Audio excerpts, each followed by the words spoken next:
the stage, controlling minds like a hive. And when I shine a light on the lies, what I find is a play on the stage, controlling minds like a hive. When I was young, I believed what they told me. Welcome to Tending the Threshold, a multi-part series where we talk about how to come together as things fall apart. We're inviting people into the largest conversation of our times, a conversation that has to do with environmental collapse, anti-racism, decolonization, and late-stage capitalism. Today, the show is called Environmental Collapse, Witnessing the World Grieve. We're going to be talking about large-scale cooperative dilemmas and global predicaments that are taking place. Before I go any further, I want to do a territorial acknowledgement and say that we're on the unceded territory of the Tacoma and Shasta tribes, and most of us here are occupiers on this land. Now I want to introduce my co-host, Jaime Powell. So glad to be working with you, and I'm curious if you could say one or two sentences about yourself. Yeah, thank you, Holly. My name is Jaime Powell, and I'm the founder of Transformative Arts Collaborations. I am a social activist, a community builder, and I am here with deep honor and gratitude to be able to have this conversation. And it's such a pleasure to share this with you, Holly. Thank you. Yeah, thank you. So I'll just introduce myself really quick too. My name's Holly Truhlar. I'm a lawyer and a transpersonal therapist.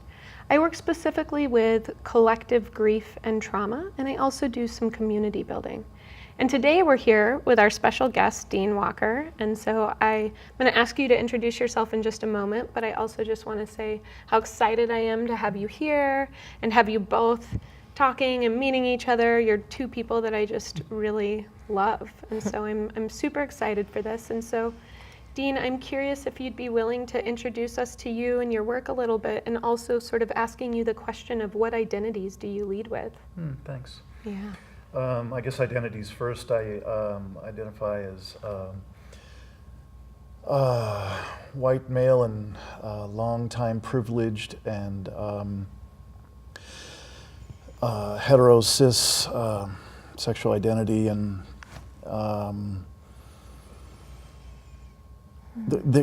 I actually could go into quite a bit of detail with that, but let it be, I guess I'd just say one of the biggest challenges for me has been to identify with regard to Earth. And it has something to do with animal and so on, but I don't want to drag us down that Sure. rabbit hole in this moment, but it is a pleasure to be here. And the other part of your question, these past few years I've been writing books about this topic, and also working with probably the most prolific author in this field, Carolyn Baker, who's just a remarkable author and content producer in this realm. And our little organization is called Living Resilience. Awesome. And I know that you have your first book out called The Impossible Conversation. I do, thanks. Yeah, and I read your book, and it meant a lot to me. It impacted my life, and just the work you're doing in general, yourself and with Carolyn, has really impacted how I see the world and what I've been able to hold and being able to regulate as I integrate the information, some of which we're going to be going over right now. So again, just so excited to be here with you both, and I think you're a gem, and so Thank you. Yeah, thank you. So I want to introduce the radical attunement work model and bring it up as a graphic right now for just a moment, and walk through kind of quickly the phases. We go through the phases of this model more specifically in episodes 1 and 2. So if anybody's interested in looking more into this, please look at those episodes. But really quickly, this is a model that takes us from a place of exploitation and domination into a place of cooperation and attunement. And we can walk through any content using this model. And the 4 phases are acknowledgement, so just stating what we see, stating the facts, awareness, which brings us down into how we're feeling and a possible analysis historically, systemically. And then from there, we move into right action, activation, activism.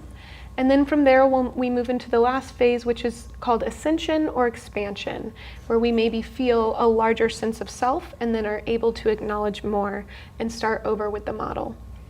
So using this model, we're going to talk about some of the global predicaments that we're facing, and we're going to specifically watch a clip. But before we do that, I just want to lay a little bit of foundation for any sort of information that feels potent to us. And so, Jaime, I'm curious if there's anything about global environmental collapse, any fact, we've been talking the last few days, so that has really stood out in your mind that you'd like to share. Oh my goodness, thank you for asking. Well, what I want to say about this topic is that I'm relatively new to this topic. I know that through the years I've seen different facts coming out, but there's been something different about this particular week and the lead up to this live show tonight, in that I've been exposed to more information than usual. Normally my focus is in different areas. And so when I heard this week, kind of in the presence of both of you, that 2 degrees of a temperature rise on planet Earth Celsius would be about the limit for us to be able to live, for us to be able to inhabit the Earth. And that oil companies are planning for a 5-degree rise Celsius around the whole planet. And just to sit with that and to sit with the time frame, there's more conservative estimations about the rise, and then there's a little bit more radical estimations going from anywhere from 10 years to 2050. And so when I really sit with that and sit with what I thought would be my lifetime, the amount of years that I thought I could count on, I realize that that's in question, and it really gives me pause and has me think about all life on planet Earth, and it's really devastating. So that was one of the first facts that we shared in conversation, and that one has really been with me. So thank you for asking. Yeah, I appreciate you sharing that, and also there's a way in which you're talking about it that invites me to slow down a little bit and integrate it. Just even talking about your experience of it, that I really appreciate, and I want to really acknowledge with you guys and with the audience as far as how dysregulating these conversations can be, because this is somewhere that we as a species, as a planet, haven't been yet. And so really the want to override is so high, because in some ways that's really smart. Like if we don't have the tools, then of course we use denial to cope. But that sort of piece around what you were articulating was your experience, and just rooting into that a little bit. And so I appreciate that. And I'm curious, Dean, if you have anything to add to that specific data, and or if there's any sort of, you call it the sober data, which I like that term of art, if there's any other sober data that you'd like to add into this conversation right now. Yeah, there's an extraordinary article that just came out recently from a magazine called The Monthly in Australia, and it's long and it's extraordinary. It's well written and it's deeply penetrating. And one of the first pieces of sober data from that article was that basically what we've seen is a 50% reduction in all marine life, including the birds that are around the oceans as well, since approximately 1975. And that kind of data, you just said to slow down. I need to do that. I'm in this conversation constantly and have been for years now, and I need to keep slowing down and keep allowing myself to feel, because I don't have the luxury of overriding anymore. I know better. I know the toxicity that builds up by doing that. So that's one of the things that has me be so grateful to be here with you, because I think your model is exquisite as a tool, and the way that I've seen you both continue to regulate and to keep modeling that directly is powerful for me. So that's all I would add here. Yeah, I appreciate that. It really reminds me of, there's a couple instances in my life that just woke me up in a way, and one is a fact that I think we hear a lot but maybe don't totally integrate, which is that 200 species a day are going extinct. And to really look at what that means, and the word extinction, I think it's important to say that's different than death. It's the end of all birth. And to really sort of like take in what that means. I shared with you guys, I think yesterday or the day before, there was this moment, I was reading this article about how giraffes are probably going to go extinct in the next 10 years or so. And there was something about that, like I'm not even a huge fan of giraffes. I don't dislike them, but it's not that I, have a tattoo of a giraffe or anything like that. But there was something about that, like that there would no longer be giraffes on this planet, or if there were, they would probably be in captivity. And it really impacted me. And so, but the impact is still happening. There still is this need to sort of slow down and regulate. And so I appreciate all that. And then Dean, I also know that you're a pretty big fan of the oceans. And I'm curious if you have any data around the oceans and what's happening with that as we're experiencing environmental collapse. I don't think it's appropriate to use more of the precious time that we have in this episode, more than the one I just said. I mean, half of marine life gone since '75. That's enough for me. Yeah. But I know we have a possibility to watch a little bit of a video. Sure. Is it okay to set that up a little bit? Or? Yeah. So there's a video clip about an episode that you probably heard of, your viewers have probably heard of. Mother orca gave birth to a then dead child, and she's been carrying it around on her rostrum, on her nose, for 17 days, and that ended just recently, but was an extraordinary world-known event. And the video that we're going to be watching will just give a little snapshot of how our regular news talks about this kind of thing, a little bit of how we talk to ourselves culturally about this kind of thing. It's pretty revealing. Yeah, thank you so much for setting that up. So can we pull up the clip of the mother orca and what we perceive as the mother orca grieving this stillbirth of her baby? A mother orca whose calf died after birth is still carrying her baby 17 days later. I know you're not supposed to apply sort of human characteristics to animals, but watching this mother orca, to me, express a very human emotion, this sort of outpouring of grief. You understand where she's coming from, even though she's not a human. Some are calling it a tour of grief. Can you talk about what this is? I don't think it's being anthropomorphic to feel this sense of empathy as this mother mourns her offspring. The bond between a mother and its baby is one of the most innate, visceral, organic relationships in all of nature. And as species like whales, which are more behaviorally complex, very intelligent, it would be very logical for us to see a mirror here. She literally is pushing her baby to connect with it and hope against hope, hoping that it will take a breath, which it will never do. So they survive as a team. She needs her pod. This is a pod with perhaps generations of her family that she has known throughout her entire life. And oftentimes there is competitiveness or territoriality between one pod and other pods. So I know experts are trying to assess the situation and trying to figure out if there's a way to intervene. Is there anything that we can do to help her? Well, I think it would actually be very stressful for us to intervene. She's gone through enough. She probably is medically or physically healthy to survive. I don't think her pod will totally abandon her. I think we need to let nature take its course. Nature is doing what nature does, and it's hard for us to watch sometimes.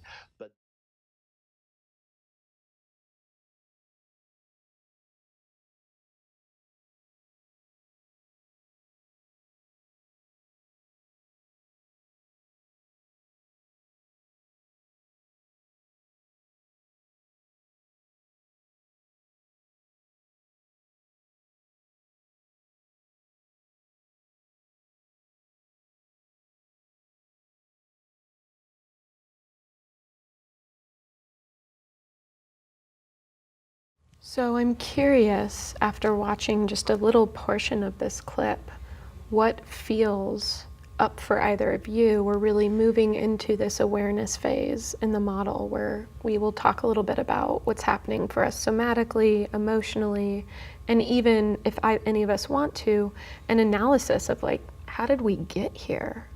So I'm curious, Dean, maybe I'll start with you. What happens for you as you're watching this? What's happening in your body? If I may, I'd like to deliver a little bit of the punchline that we all Sure. know because we've been in these conversations. Yeah. The punchline for this particular clip is that, yes, there's mourning. Yes, that's a mother and child, absolutely, everything they're talking about. And there are there are so many levels that this could be analyzed on for the myth of human supremacy and so on. I don't know how much we'll go down that path, but I think again, the punchline is that this pod of Northwest orcas is at less than 75. That means their total numbers are less than 75. That means they're going extinct. It's a matter of time. It's a matter of just a very few years, and that'll be it on that. They're dying, they're going extinct because we have taken away their food supply. Their food supply is Chinook salmon. We overfish them, and then we dam the rivers that they need to use for spawning. So we caused this. We caused what we just saw, that little episode. And that's something that they don't cover well. If we had watched that entire clip, they don't mention it. So that's the punchline, and that's what I'm responding to when you ask the question that you're asking. Yeah. And that is far more of an, I can literally feel it, and I feel it in my gut and in my diaphragm, and there's a tension and there's a coldness to the muscle group around the center of my abdomen, a constriction in my throat, tension in my jaw that is just this. We've talked about it a bit in our earlier conversations about a rage that sometimes wells up in this kind of a story, especially with that kind of a punchline. So relatively briefly, that's what I would say. Yeah, I appreciate that context of these are man-made unnatural disasters that are happening. These are the impacts of humans consuming and not really learning how to live collectively and how important that is. I hear how important it is to bring that in and really sit with that and like ring that bell and not let it unring for just a moment. So in an effort to do that, I'm wondering if you'd maybe walk us through what's happening for you in this moment, integrating this information, watching that clip. Thank you for asking. For me, as we've been talking about this week, I noticed I had more access to tears, and in this particular moment when we were watching, I for the first time saw the connection between this mother orca and the baby, the child that washed up on the shores of Greece. Not so long ago, as the Syrian people are seeking refuge, and so many people are fleeing, and then our children that are being locked up at the borders, and families being separated. So this is the first time that those connections have been made, and I really credit it to the time that we've taken with just this one clip of video. There's so much that we're being inundated with right now with the current political environment in this country, and there's so much inundation that it's easy to override, to watch this video clip and to dismiss it in so much going on. But for me, it's been really powerful to actually just sit with this, to see what it means, and to acknowledge this mother was carrying her child, her baby orca, for 17 days. And it hit me just now when we were watching it again here live, that what if it's a way to show us to keep this baby in our consciousness, so that for me personally it's another level of a wake-up call. Yeah, I really appreciate that, and I hear this. I feel like we're all touching on this piece around grief And one of my main mentors, Francis Weller, talks about one of the gates of grief being the sorrows of the world, and being that we're really bearing witness to a massive amount of death. And we've talked about, the three of us have talked about how we're really entering this stage that in a lot of ways is hospice for humanity. And the skills that we need right now are trauma skills and grief skills and the skills of coming together and looking in each other's eyes as we're doing right now and saying, this is so hard, or, you know, right now I feel this lump in my throat. And being able to slow down together. So I just really appreciate that. Yeah. I'm curious, well, first off, before we move, we'll be moving into the activation stage in just a minute, but I'm curious if there's anything else as we're sort of here that feels important to say for either of you. Well, I just want to kind of invite our viewers to connect, you know, if you are watching with us, to take a moment and feel your own body, to feel your own breath, to connect in this way with us. That's, you know, one of the main reasons why we're having these episodes, is to slow things down and to take a breath and to feel this reality. So in my own body, I feel my heart kind of racing. I feel definitely some constriction in my throat, and so just the beginning waves of some deep grief coming in. Yeah, I appreciate that. And so then as we move into this phase, having built some awareness around this, and of course we could do this for days, we have, but in the time that we have, having built the awareness, Dean, what feels like right action to you? Or what is, whether it's with this particular clip or just in general? Right. So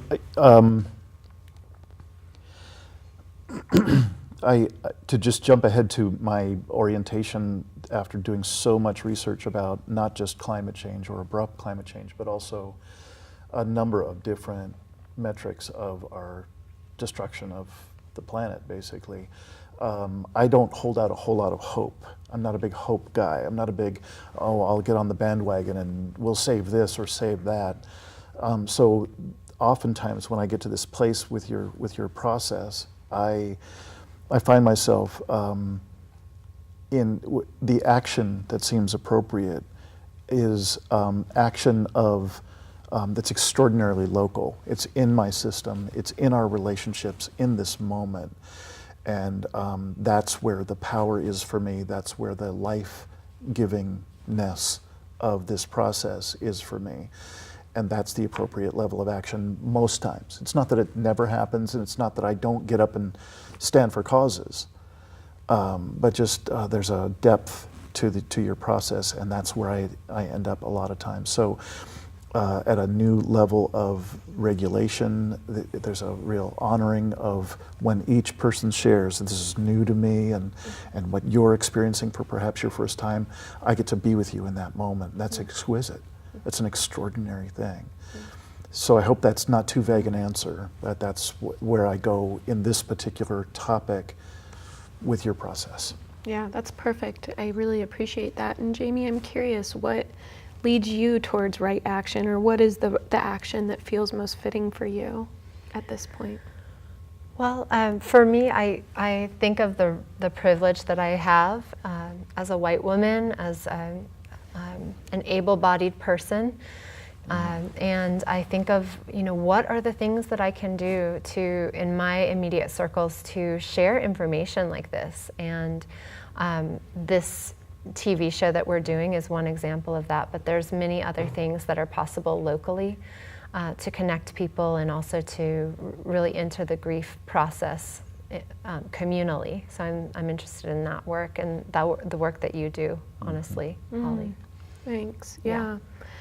And so I want to move us into this last phase, this expansion, ascension phase. And we've taught, I mean, some of this is interesting, right? Because some of what we think or feel is right action really is also this expansion piece, where we figure out how interconnected we are. We really feel how interconnected we are. And so, Dean, I really love what you answered, which was like, right action to you feels like connecting more deeply with yourself and others and all the beings around you.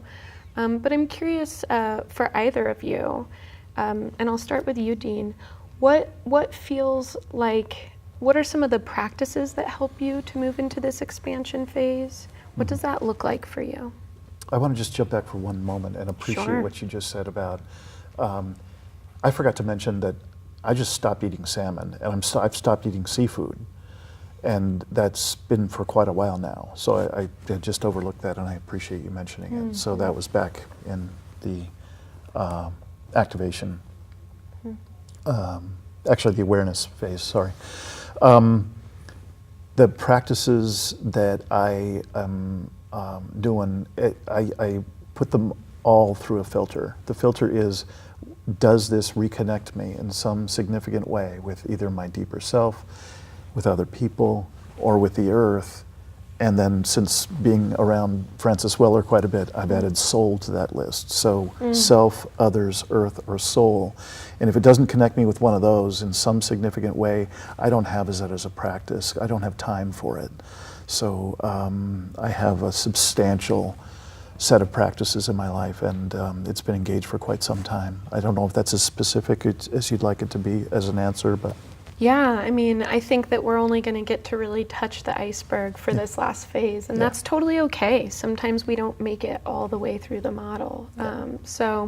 And we kind of did too. And I know that in next episode we will be exploring the model even more, and so we'll see where we get to with that. And so, Jaime, I'm curious if you would do a little wrap up for us and sort of take us out with the remaining time. Yeah, thank you.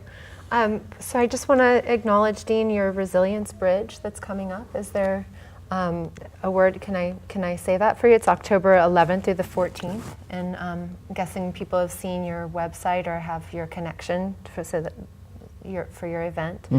And I really appreciate having you here. Thank you, Holly. And thank you to Wanda Borland for being our executive producer. And please stay tuned.